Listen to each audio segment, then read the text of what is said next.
Happy Autism Awareness Month, let's do some makeup. I'm going to share some facts about autism while I do my makeup. So the first fact that I will be sharing is that boys are more diagnosed, but that does not mean that it is a boy-only disorder. Autism affects about 1 in 36 children.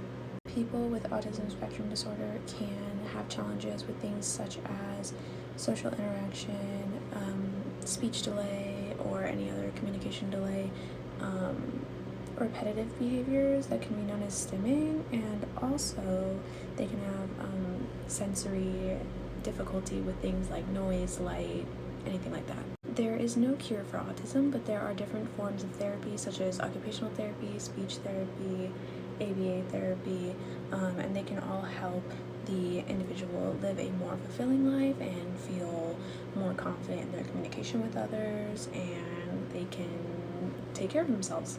A huge misconception about autism, especially currently, has been that autism is caused by vaccinations. Untrue.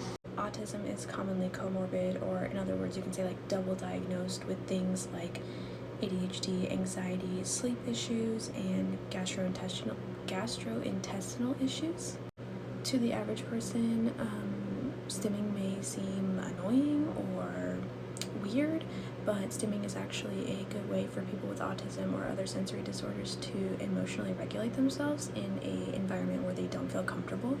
If you are autistic, you are more likely to like the color green. For some individuals who have autism, they may have incredible memory skills. It is labeled autism spectrum disorder for a reason.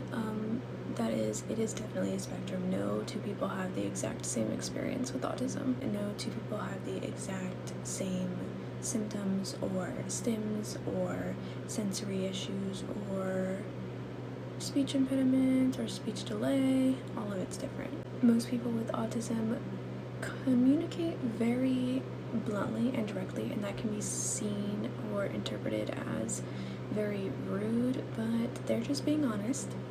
They are mostly very literal, very I mean what I say type people. And honestly, people with autism are just so smart. I am an ABA therapist myself, and some of the clients I work with are like 3, 4, 5 years old, totally schooling me on different types of fish or different types of zoo animals or sea creatures or bugs or dinosaurs. The dinosaurs, oh my god. I never knew so many dinosaur names in my entire life until I started working with autistic children. I'm going to take a brush with water and really try to blend those colors so they give a more spectrum feel. That's not a fact, but some people who are diagnosed with autism may struggle with keeping eye contact with people. Another fact is that people with autism can tend to have a response delay, which just means they may need anywhere from 3 seconds to 20 seconds to be able to comprehend the question that was asked or the task demand that was presented on them, and they need that delay in order to answer or completely understand what's going on and what's being asked of them.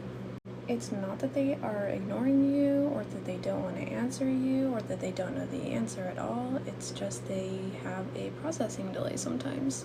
Here's a super cool, fun new one that I just learned, but the inventor of Pokemon is autistic.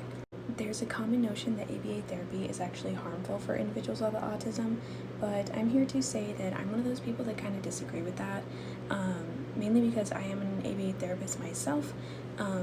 I've been doing it for 3 years, and the only consistent thread that I've seen that leads to negative experiences is a company that doesn't care and therapists or BCBAs that don't care. And that's the hard thing about this job, is that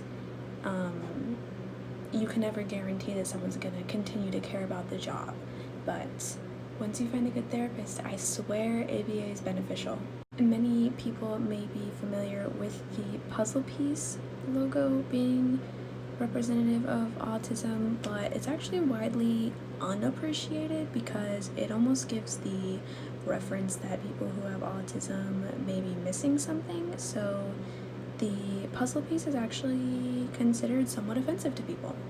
I have had that conversation with parents that I've worked with before, and it's actually quite funny because they say that they don't like it, but then they also mention that it's funny because their kid likes puzzles, so they're very torn on it. Charles Darwin was autistic, Albert Einstein was autistic, and the most recent one that I figured out was Tim Burton is autistic.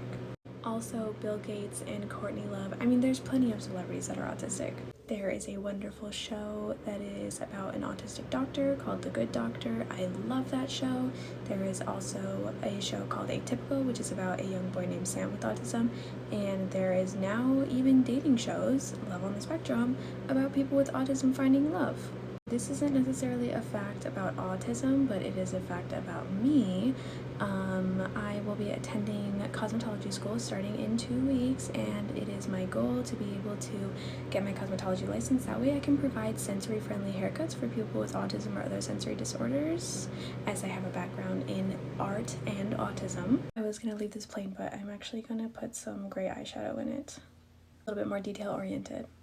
And my last fact while I put on these lashes is simply that more people need to educate yourselves on autism.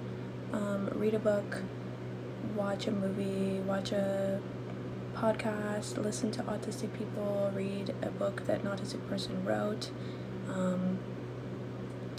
read a research study on autism, literally anything. Educate yourself, and don't be afraid of what you don't understand and what you don't know.